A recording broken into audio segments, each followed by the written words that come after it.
భద్రాచలం పట్టణంలో గ్రామ పంచాయతీ కార్యాలయంలోని సర్పంచి పూనం కృష్ణ మరియు వార్డు మెంబర్లు ప్రమాణ స్వీకారం ముందుగా ఎమ్మెల్యే క్యాంప్ కార్యాలయం నుండి భారీ ర్యాలీ నిర్వహించారు. అనంతరం ఐటీడీఏపీఓ రాహుల్ సర్పంచ్గా పూనం కృష్ణను ప్రమాణ స్వీకారం చేయించారు. తదుపరి వార్డు మెంబర్లు గ్రామ పంచాయతీ కార్యనిర్వహణాధికారి శ్రీనివాసరావు వార్డు మెంబర్ వారితో ప్రమాణ స్వీకారం చేయించారు.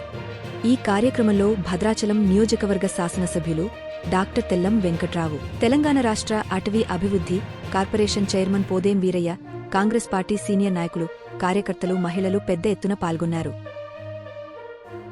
శాసనం ద్వారా ఏర్పాటు చేయబడిన భారత రాజ్యాంగం పట్ల నిజమైన నమ్మకం మరియు విధేయత కలిగి ఉండి నేను స్వీకరించబోతున్న విధిని నమ్మకంగా నిర్వహిస్తానని భగవంతుని పేరిట సత్యనిష్టతో ప్రమాణం చేయుచున్నాను.